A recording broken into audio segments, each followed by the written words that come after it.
Bismillahirrahmanirrahim. Assalamualaikum warahmatullahi wabarakatuh. Selamat petang. Okey, ada siapa sekarang yang menemani live Soleha? Minta maaf atas gangguan tadi. Soleha tak tahu apa masalahnya. Okey, hai Ida, waalaikumsalam. Hai Liana. Okey, kita fokus kepada perkongsian sharing ilmu live Soleha pada hari ini. Okey, hari ini merupakan sharing ilmu tajuk yang ke-333, Alhamdulillah. Dan tajuk hari ini adalah syarat untuk kita bersihkan hati dan bagaimana kita nak lajukan sel. Apakah kaitan antara bila kita bersihkan hati, hati kita bersih, hati kita clear, hati kita tak ada dendam kesumat, tak ada hasad dengki, tak ada penyakit hati, insya-Allah bagaimana rezeki boleh masuk dengan sangat melimpah ruah, insya-Allah. Okey, boleh tolong share dan boleh tolong kongsikan laju-laju Soleha punya link FB Live pada petang ini supaya lebih ramai orang yang akan dapat manfaat daripada perkongsian ilmu yang berkat. Soleha tukar font lagi satu sebab font lagi satu tu ada masalah. Anak Soleha tak tahu dia main apa tekan-tekan. Dah 2 hari dah kita ada problem yang sama. So Soleha guna inisiatif untuk tukar handphone. Okey. Kita mulakan sharing ilmu kita dengan selawat dan juga doa seperti kebiasaan, insya-Allah. Allahumma salli ala Sayyidina Muhammad wa ala alihi Muhammad. Allahumma salli ala Sayyidina Muhammad wa ala alihi Muhammad. Allahumma salli ala Sayyidina Muhammad wa ala alihi Muhammad. Bismillahirrahmanirrahim. Allahumma aftah alaina hikmataka wa anshur alaina min khazaini rahmatika ya arhamar rahimin.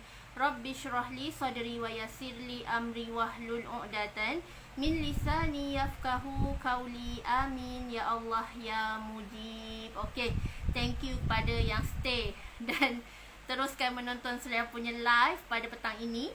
Okey, bagaimana syarat untuk kita bersihkan hati? Okey, yang pertama, cara untuk kita bersihkan hati adalah dengan kita kena bersyukur dahulu.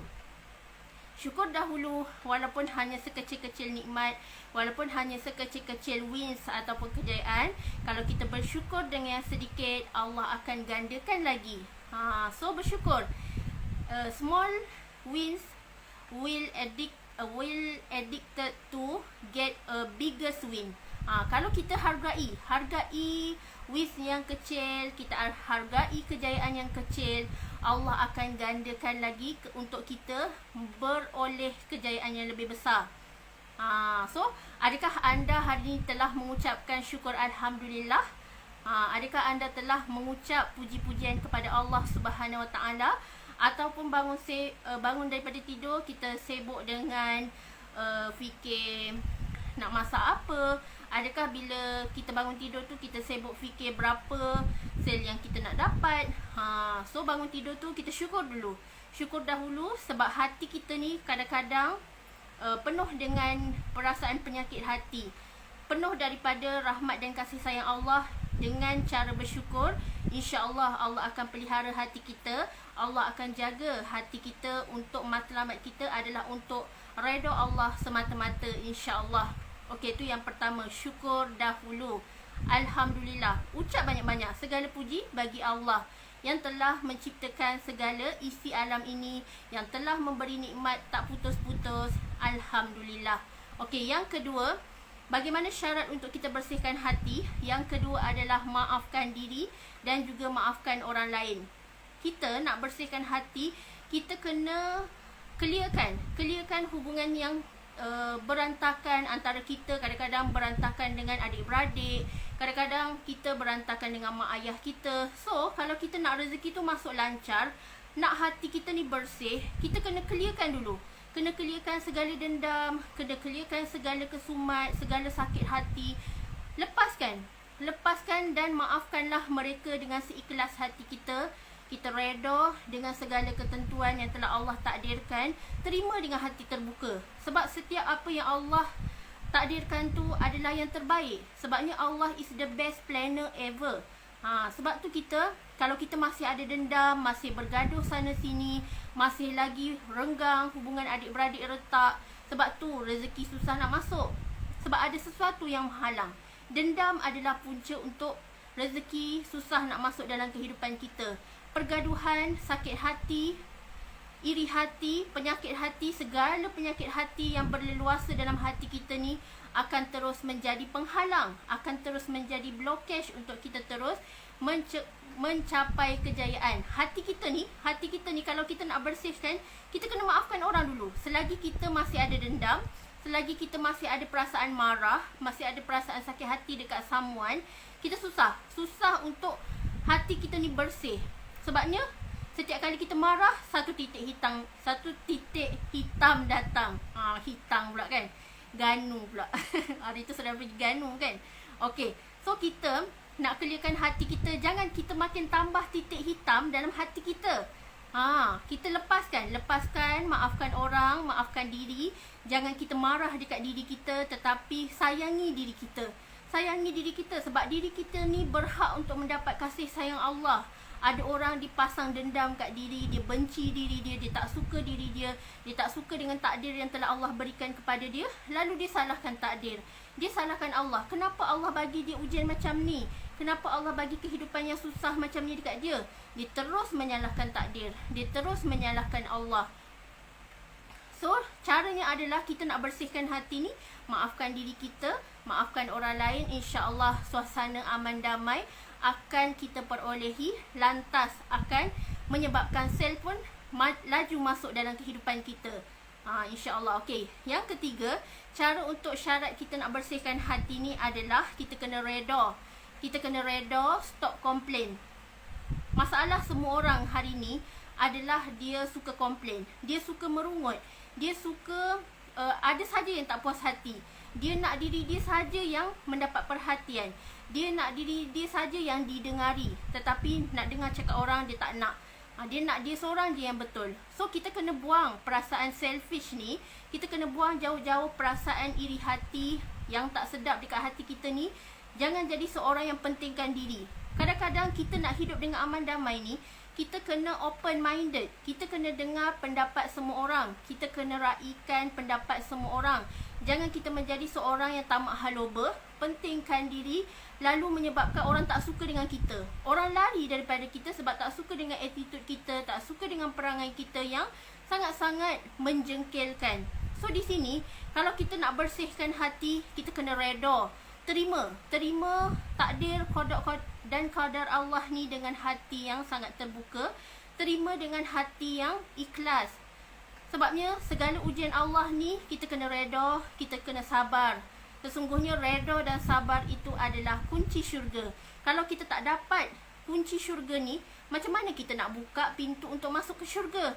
Sebab tu kunci untuk kita nak beroleh syurga Allah yang sangat-sangat indah tu bukan senang, tetapi tak mustahil kalau kita berusaha. Tak mustahil kalau memang kita nak sangat-sangat. Kita jaga amal kita, kita jaga hubungan kita dengan Allah. Hablu minallah wa hablu minan nas. So jaga saja apa yang Allah suruh kita buat, kita buat. Apa yang Allah tegak untuk kita lakukan, kita jangan buat dah, insya-Allah. Okey, tu yang ketiga. Yang keempat, syarat untuk kita nak bersihkan hati ni adalah kena solat dan sabar. Seperti dalam surah Al-Baqarah, Allah telah berfirman, fasta'inu bisabri wassalah. Mintalah pertolongan Allah dengan cara solat dan sabar. 2S ni jangan kita tinggalkan. Kena seiring kita pegang dalam kehidupan kita, pasakkan dalam hati kita. Kita nak berjaya, kita kena solat, kita kena sabar, kita kena gigih, lawan, fokus dan committed untuk capai apa yang kita nak. Sebab tu kalau kita nak bersihkan hati, kita kena banyak solat, kita kena banyak sabar, zikir dengan sabar, selawat dengan sabar, solat dengan penuh kekhusyukan, solat dengan penuh rasa tawaduk. Itulah kunci orang mukmin. Orang mukmin yang nak berjaya ni, dia sentiasa solat, dia sentiasa solat awal waktu, dia jaga solat sunat dia, setiap hari dia bangun tahajud, insya-Allah. Sebabnya bila dia bangun tahajud, itu tanda Allah prihatin kat dia, itu tanda Allah sayang dekat dia. Tetapi hukuman yang paling berat Allah berikan kepada kita hamba-Nya. Kalau Allah tak nak kejut kita bangun tahajud, itu tanda Allah tak nak pandang kita. So itu adalah hukuman yang paling berat. Sebabnya kelebihan orang yang mendirikan solat tahajud ni sangat-sangat luar biasa. Orang yang menjaga solat tahajud ni, wajah dia bercahaya-cahaya, wajah dia berseri, kehidupan dia lapang, kubur dia nanti dia meninggal dunia pun insya-Allah kubur dia lapang, dipermudahkan urusan untuk masuk ke syurga tanpa hisap. So jaga tahajud. Kalau kita nampak muka seseorang ni manis, cantik, berseri-seri, insya-Allah dia adalah seorang yang jaga wuduk, jaga tahajud, rajin bersedekah. Ini adalah antara tanda-tanda yang telah Allah perlihatkan di dunia ini. Okey, yang seterusnya, yang kelima, syarat untuk kita bersihkan hati adalah kena banyak give and take. Give and take di sini adalah bermaksud banyakkan memberi. Bila kita banyak memberi, Allah akan beri kita. Kita akan take. Sebagai contoh, banyakkan bersedekah, banyakkan berzakat, banyakkan infak harta ke jalan Allah, banyakkan berwakaf, banyakkan membantu golongan yang memerlukan, insya-Allah. So bagaimana cara untuk kita infak harta ke jalan Allah? Adalah dengan kita banyak sedekah, banyak zakat, banyak bantu orang. InsyaAllah dengan cara itu kita akan berkongsi rezeki dengan ramai orang. The more you give, the more you get. Itulah konsep give and take. Kita beri, kita beri, kita hulur, kita beri, kita serah kepada sesiapa yang memerlukan.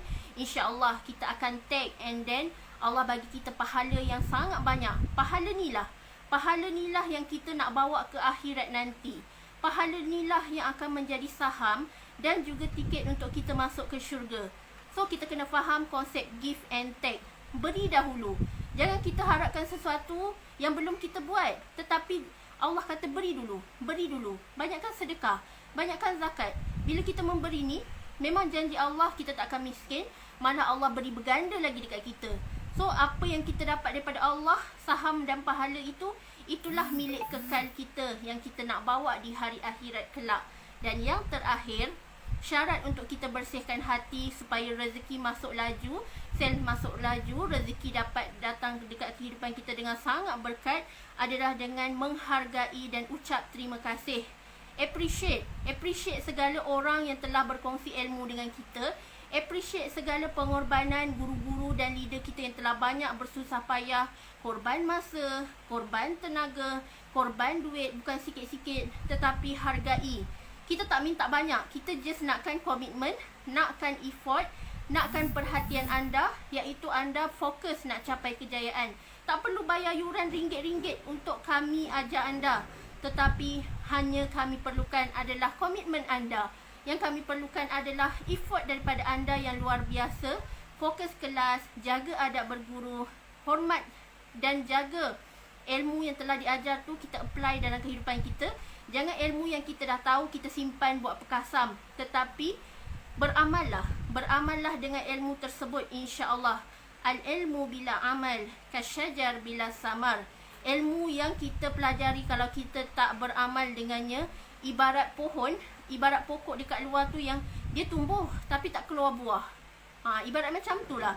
Kalau kita ada ilmu, kita tak apply, kita tak gunakan dalam kehidupan kita, kita tak aplikasikan, ibarat itulah ilmu tu lebur begitu saja. Kita jadi seorang yang lupa. Ilmu tu pun kita dah tak boleh nak refresh kembali sebab kita tak amalkan.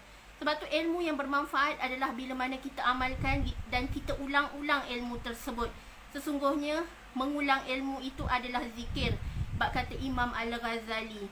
So jadilah orang yang bermanfaat, jadilah orang yang berilmu, yang sentiasa menabur bakti. Walaupun hanya ilmu pengetahuan, itu dikira sebagai sedekah jariah juga, insya-Allah. Jadilah kita insan yang selalu bersedekah, yang selalu berkongsi ilmu, yang selalu bermanfaat. Walaupun hanya satu patah perkataan, bila terkesan di hati orang, itulah saham dan pahala yang kita akan mengalir, takkan putus-putus hinggalah hari kiamat kelak, insya-Allah. Okey, adakah anda dapat banyak poin hari ni? Saya minta maaf atas segala masalah teknikal. Okey, saya doakan agar anda semua kaya berjaya dunia akhirat. Kita fokus urusan akhirat, insya-Allah.